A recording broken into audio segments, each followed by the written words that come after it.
ये लो बाबू, हम पहुंच गए। यही है आदमपुर। यहाँ पर ही हम लगाएंगे अपनी नई फैक्ट्री। अरे ये ससुरा कौन आ रहा है? लगता है बहुत बड़ा बिजनेसमैन है। अरे भैया सुनो, पानी की बोतल दे दो एक। अरे भैया पानी तो ना ही है, कोल्ड ड्रिंक्स है, वो ले लो। नहीं नहीं, फिर रहने दो। वैसे भैया जी आप यहाँ के तो ना ही लगते, फिर आदमपुर कैसे आना हुआ? अरे वो आदमपुर में मैं अपनी नई फैक्ट्री लगाने वाला हूँ, इसीलिए आया हूँ।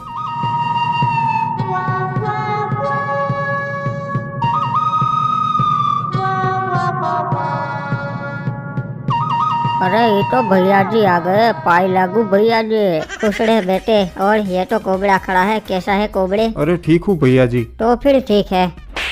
अरे भैया जी मारे क्यों हमको? अरे तेरी शक्ल पसंद नहीं आई मुझे, इसलिए मारा। सही किया ना मैंने? क्या बोलते हो गाँव वालों? अरे भैया जी आप थोड़ी कभी गलत कर सकते हो। हाँ ये बात तो तुम पते की कहे। और सड़ो अब हम सड़ते हैं। अरे ये सब नुबड़े कौन थे? अरे जुबान संभाल के, अगर कोई सुन लेगा तो तुम्हें वन टैप मार देगा। ठीक है, पर ये थे कौन और तुम पे जुल्म क्यों कर रहे थे? अरे ये काले कच्चे वाले आदम डाकू के आदमी है। अरे अब ये आदम डाकू कौन है? अरे ससुरा तुम आदमपुर में फैक्ट्री लगा रहे हो और आदम डाकू को नहीं जानते? नहीं यार मैं नहीं जानता, तुम बताओ उसके बारे में। ठीक है हम तुमका पूरा इतिहास बताते हैं। आदम पहले डाकू नहीं था, वो एक आम कैरेक्टर था। फिर एक दिन नदी किनारे उसके साथ ये हुआ। ओए वो देखो, वो तो आदम आ रहा है। आज फिर से इसकी क्लास लेंगे। अरे यार मैं जब भी नदी किनारे आता हूँ ये नुबड़े यहीं खड़े होते हैं। अरे छोटू देख तो ये हल्का हो रिया से के इधर। ये जगह अच्छी लगती है, यहाँ पर मैं अपना काम करके निकल जाऊंगा। ओए नुबड़े, तुझे कितनी बार मना किया है कि नदी किनारे मत आया कर, फिर पे क्यों आता है? अरे मेरी भी मजबूरी है भाई, क्या करूँ। नुबड़े निकल यहाँ से।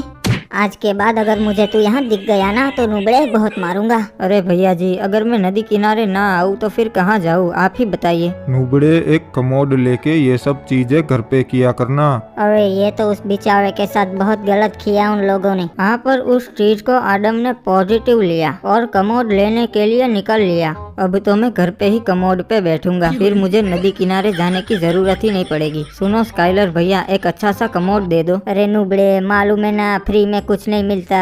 150 रुपए का है एक। हाँ मैं पैसे लाया हूँ, आप दे दीजिए। अबे तेरे पास इतने पैसे आए कहाँ से? सच सच बता। अरे वो मैंने मेरी साइकिल बेच दी, उसी से मिले हैं मुझे 150 रुपए। अच्छा पर मैं तेरे को टॉयलेट नहीं दे सकता, क्योंकि अगर तेरे जैसे नुबड़े इस टॉयलेट में बैठेंगे तो हमारी क्या इज्जत रह जाएगी। अरे प्लीज दे दो ना यार। अरे बोला ना तेरे को नहीं मिलेगा, चला जा नुबड़ी के। अरे यार ये टॉयलेट देते नहीं है और ऊपर से नदी किनारे भी नहीं जाने देते हैं, अब मैं क्या करूं? लगता है मुझे ये गांव छोड़कर जाना पड़ेगा और कोई चारा भी नहीं है मेरे पास। अरे उदास मत हो ब्रो, ये लोग ऐसे ही है। इन लोगों ने हमारे साथ भी यही किया था जब हम नए नए रहने आए थे। अच्छा तो फिर आपने उन लोगों के साथ क्या किया? वही किया जो इन लोगों ने हमारे साथ किया। और अब आप चिंता मत करो, हम आपका बदला लेंगे। इस तरह आदम को क्रिमिनल्स मिले। वो तो मैं समझ गया, पर मुझे ये जानना है कि उन लोगों ने अपना बदला कैसे लिया। अरे फिर वो चालाक चिमकांडी क्रिमिनल चुपके से गाँव वालों के घर में घुसा और उनके कमोड में बम लगा दिया। साले ने एक भी कमोड को नहीं बख्शा, बारी बारी सभी कमोड में बम लगा दिया। ओह फिर क्या हुआ भैया जी? फिर क्रिमिनल का काम खत्म हो गया और बम ने अपना काम कर दिया।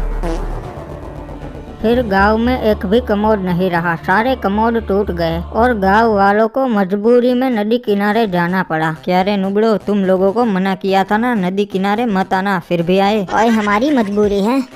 नुबड़ो अब पता चला ना, तब मेरी भी मजबूरी ही थी जब तुम लोग मेरा मजाक बना रहे थे। और आदम गलती हो गई हमसे, माफ कर दे। अब हो गया ना आपका बदला पूरा, तो हम सड़ते हैं। नहीं नहीं, अभी भी एक काम बाकी है। मुझे स्काइलर से अपना बदला लेना है। उसने मुझे एक भी टॉयलेट नहीं दिया था ना, तो अब मैं उसके सारे टॉयलेट छीन लूंगा। मतलब डाका डालना है? डाकू बनोगे आप? हाँ आदम बन के तो मैं अपना हक नहीं ले पाया, पर अब आदम डाकू बन के ही सही। पर यार एक दिक्कत है, तुम शक्ल से तो कस्से बेचने वाले लगते हो, पर कोई ना, मैं तुम्हें डाकू वाला लुक दे दूंगा। सच में अब मैं डाकू लग रहा हूँ क्या? हाँ अब लग रहे हो तुम सारा डाकू, समझे? इस तरीके से आदम का नाम पड़ा काले कच्चे वाला डाकू।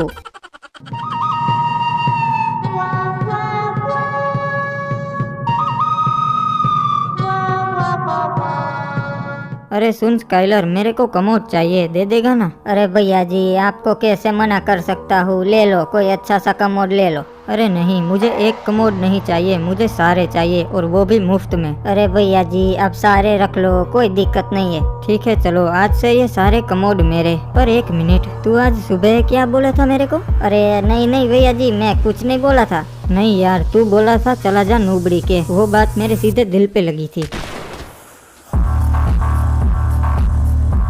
साला तुम तो सच में डाकू बन गए। हाँ, शुरू तो हम मजबूरी में किए थे, पर अब मजा आने लगा है। अरे उसने स्काइलर को मार दिया, फिर भी उसको किसी ने नहीं रोका। अरे नहीं, फिर तुरंत ही पुलिस वाले गए थे उसके अड्डे पे उसे पकड़ने। अरे आइए आइए इंस्पेक्टर साहब, बताइए कैसे आना हुआ? जी वारंट निकला है आडम तुम्हारे नाम का, सरेंडर कर दो तो अच्छा है। इंस्पेक्टर साहब, मैं सीधी मेन बात पर आता हूँ। आडम डाकू को बेगुनाह साबित करने का कितना लोगे? स्काइलर के क्रिमिनल रिकॉर्ड्स तो रहे हैं, तो उसे मैं गुनहगार साबित कर दूंगा, पर बदले में एक कमोड दे दो, क्योंकि तुम तो जानते ही हो गांव में कमोड की कितनी शॉर्टेज चल रही है। ठीक है साहब, कमोड मिल जाएगा आपको। और मैं क्या बोलता हूँ साहब, हमारे साथ हाथ मिला लो, आपको हर महीने एक नया कमोड मिल जाएगा। ठीक है आडम डाकू, मुझे मंजूर है। तो क्रिमिनल गांव में ऐलान कर दे कि जो भी कमोड बेचेगा उसे हम ठिकाने लगा देंगे, और अगर कमोड चाहिए तो आडम डाकू से ही खरीदना पड़ेगा। और इस तरीके से आडम डाकू ने कमोड के धंधे में अपना दबदबा बना लिया। अच्छा, पर यार किसी ने हिम्मत नहीं की आडम के एरिया में कमोड बेचने की।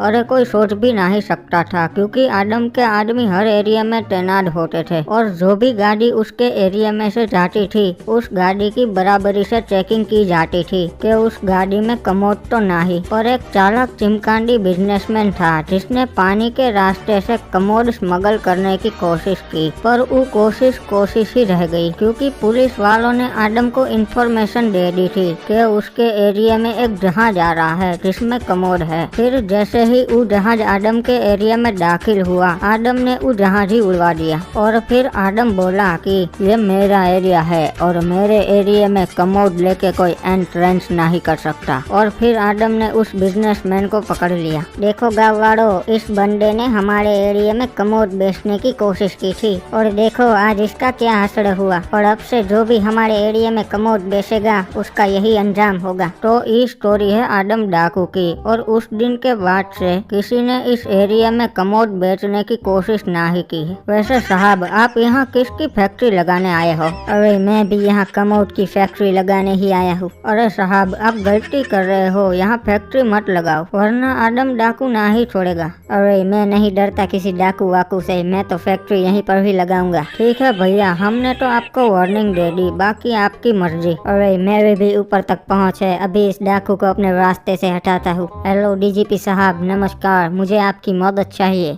अरे नमस्कार बिजनेसमैन साहब, बोलो क्या मदद चाहिए? मुझे आदमपुर में फैक्ट्री लगानी है, पर यहाँ एक डाकू है, उसका बहुत आतंक है, उसका कुछ कीजिए। अच्छा, वो आडम डाकू, वो तो मुश्किल से, पर एक अफसर है जो उसे ठिकाने लगा सके से। मैं उसका ट्रांसफर आडमपुर में करवा देता हूँ। अरे डीजीपी साहब, पक्का वो अफसर इस डाकू को संभाल तो लेगा ना? रे भाई, उसने बड़े बड़े माफियाओं का बैंड बजाया से, 36 encounter, gold medallist, attitude boy, पापा का परा और DSLR लवर से। ठीक है डीजीपी साहब, उसका ट्रांसफर जल्द से जल्द आदमपुर में करवाइए। बाबू मोसाई, सच बता, तू टूर्नामेंट में हैक यूज कर रहा था ना? ओए नहीं ओए, मैंने तो बस DPI आई किया था। अरे सर जी, डीजीपी साहब का कॉल आ रहा है। नुबड़े, तुझे 10 साल की सजा होगी, पर अगर तू सच बोल देगा तो मैं तेरी सजा 5 साल करवा दूंगा। ओए नहीं ओए, मैं सच नहीं बोलूंगा, मुझे पता है तुम मुझे 20 साल जेल में रखोगे। ठीक है, अब तो मैं तुझे 40 साल की सजा दिलवाऊंगा और तुझे रोज टॉर्चर करूंगा। अभी भी टाइम है, सच बोल दे। अरे साहब, दूसरा कॉल आ रहा है डीजीपी साहब का। ठीक है, उठा ले। और इंस्पेक्टर रिपू कैसा है? बोलिए डीजीपी साहब, अब कहाँ मिशन पे भेज रहे हो मुझे? समझदार हो तो भाई, अब तुम्हारा ट्रांसफर कर रहा हूँ मैं आडमपुर में। अरे ये तो अच्छा है, तब तो मेरा सामना आडम डाकू से होगा। हो।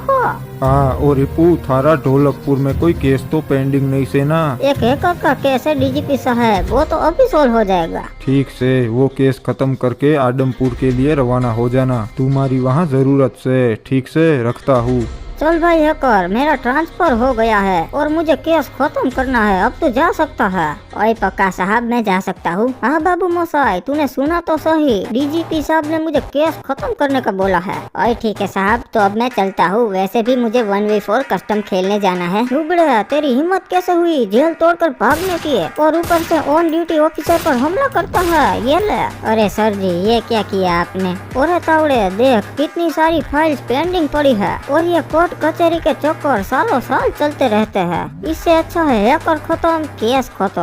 अरे सरकार, खबर मिली है कि एक बहुत ही येड़े ऑफिसर का ट्रांसफर आदमपुर में हो रहा है और उसका टारगेट आप ही हो। ठीक है, पर उसमें टेंशन लेने वाली क्या बात है। रेड क्रिमिनल, एक काम कर, इंस्टाग्राम पे स्टोरी लगा उस ऑफिसर को टैग करके, और उस स्टोरी में लिखना कि इंस्पेक्टर साहब आपका स्वागत है आदमपुर में।